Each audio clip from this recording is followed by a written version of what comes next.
Assalamualaikum warahmatullahi wabarakatuh. Anak-anak kelas 7, jumpa lagi dengan video pembelajaran Pak Yudis. Di video singkat kali ini kita akan menganalisis mengenai kelangkaan, hubungannya dengan kebutuhan ekonomi. Konsep dasarnya untuk kelangkaan ini ada dua. Yang pertama, kelangkaan ini hubungannya dengan keterbatasan. Keterbatasan itu artinya ada tetapi jumlahnya sedikit, seperti yang diilustrasikan di layar ya.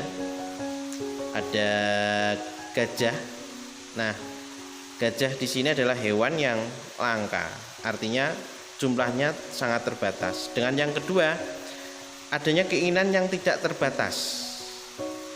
Barangnya terbatas, sementara keinginan rata-rata manusia itu tidak terbatas. Kita memiliki keinginan yang sangat tinggi.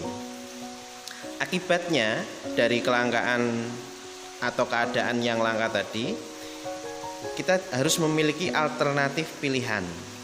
Alternatif pilihan artinya kita tidak bisa menggunakan semua sumber daya alam atau sumber daya yang ada. Yang kedua, kita harus punya prioritas. Apa yang harus kita dahulukan, itu yang kita gunakan. Jadi selain memiliki alternatif pilihan, kita juga harus punya prioritas. Penyebab dari kelangkaan sendiri itu ada beberapa macam ya. Yang pertama adalah keterbatasan sumber daya alam. Sumber daya alam seperti tumbuhan dan lain-lain itu di setiap daerah berbeda dan jumlahnya juga terbatas. Seperti di Jawa misalkan ada kayu jati, di Kalimantan ada kayu Kalimantan.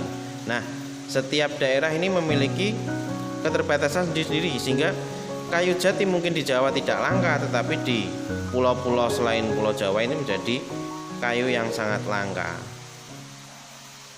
Sedangkan yang kedua, adanya kondisi geografis yang berbeda di setiap wilayah. Misalkan di pegunungan ada banyak sekali sumber daya alamnya, di laut sumber daya alamnya akan berbeda tergantung kondisi geografis masing-masing. Sedangkan daerah yang lebih tandus itu sumber daya alamnya juga nanti akan sedikit. Yang ketiga, faktor pertumbuhan penduduk. Semakin cepat penduduk itu bertambah atau pertumbuhan penduduk yang tinggi di suatu wilayah, ini menyebabkan sumber daya yang lain menjadi terbatas karena digunakan oleh banyak kepala atau banyak manusia. Sementara kalau pertumbuhan penduduknya tidak terlalu tinggi, ini nanti bisa menyebabkan sumber daya alamnya lebih bertahan lebih lama.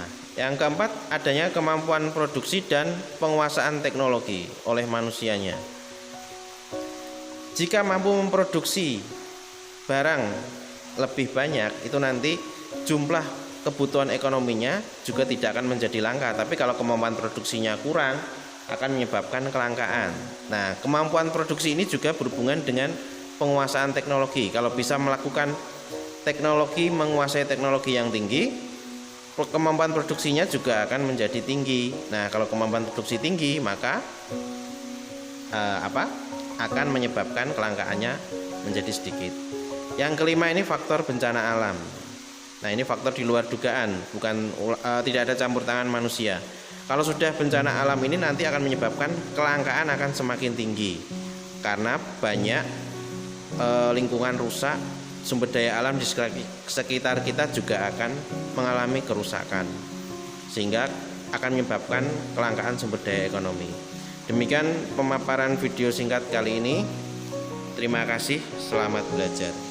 Wassalamualaikum warahmatullahi wabarakatuh.